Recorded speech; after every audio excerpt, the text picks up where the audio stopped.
लोग साथ गप्पे मारा करते हैं, रात को आते हैं तो बच्चे सो चुके होते हैं। इसी तरीके से बच्चे पलते चले जाते हैं। फिर एक वक्त वो आता है जब बच्चों को हमारी ज़रूरत ही नहीं होती है, हम उनके करीब आना चाहते हैं लेकिन वो बड़े हो चुके होते हैं। तो हज़रात गिरामी, मैं आपको बताना चाहता हूँ, एक तो इल्म दीन सिखाइए, दूसरा अपनी औलाद की तरबियत में वक्त लगाइए। हमारा सबसे बड़ी दौलत हमारा ईमान है और उसके बाद हमारी ये बहुत बड़ी दौलत हमारी औलाद भी है। हमारी औलाद हमारे लिए एक एसेट है। ये हमारे घर से भी अहम है, हमारी गाड़ी और दौलत से भी अहम है। किसे दौलत लेके जाएंगे? अगर औलाद ही कायदे की नहीं हुई, औलाद ही नालायक निकल गई तो वो करोड़ों का बिजनेस भी फेल कर देगी। हमारी औलाद जो है ये हमारी आखिरत में हमसे सवाल होगा।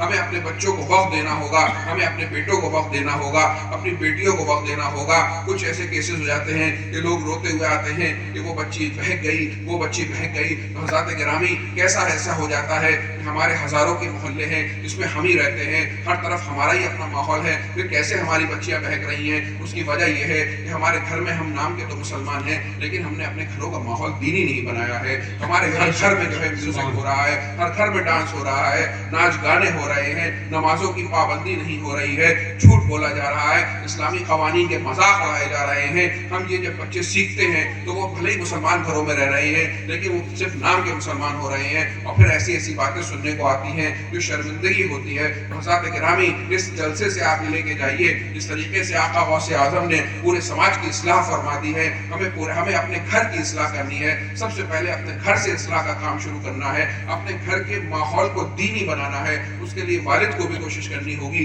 वालदा को भी कोशिश करनी होगी, दादी और दादा और चचा पुप्पी सबको मिला के हर घर को अपने अपने इस्लामी बनाना होगा, दीनी माहौल पैदा करना होगा। तो इंशाअल्लाह हमारा माशरा एक इस्लामी माशरा होगा। हमारे बच्चे बहुत नेक निकलेंगे जो हमें ना यहाँ शर्मिंदा कराएंगे ना वहाँ शर्मिंदा कराएंगे।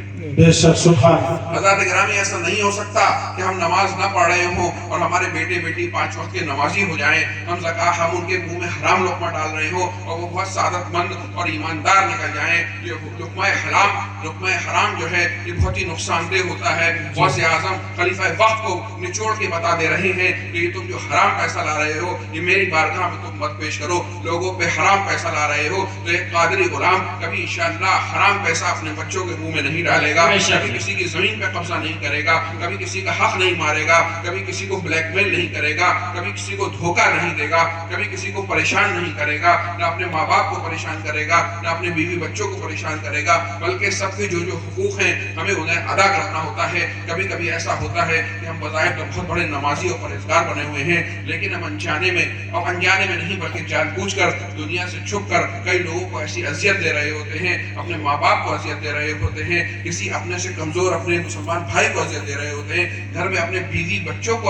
अजियत दे रहे होते हैं, ब्लैकमेल कर रहे होते हैं, गोसे दे रहे होते हैं, गालियां दे रहे होते हैं, अपने सास ससुर के साथ बदतमीजी कर रहे होते हैं। इन सब का जवाब देना होगा। हुकूकुल इबाद में माफी नहीं है। हज़रात गिरामी, तो मैं आपको बताना चाहता हूँ कि हमें अपने घरों के माहौल को दीनी बनाना होगा, अपनी औलाद की बेहतरीन तरबियत करनी होगी, अपने लोगों को फर्ज उलूम सिखाने होंगे और उसके बाद जब हम अपने बच्चों को ज़रूरी इल्म दीन दे लें तो दुनियावी उलूम भी हमें अपने बच्चों को बहुत ही अच्छे, अपनी जो भी हैसियत है बेहतरीन से बेहतरीन, the best investment is the investment in education. अपने बच्चों को बेहतरीन से बेहतरीन दुनियावी तालीम भी दिलाएं। हमारे अपने डॉक्टर भी होने चाहिए, हमारे अपने इंजीनियर भी होने चाहिए, साइंटिस्ट भी होने चाहिए, वकील भी होने चाहिए।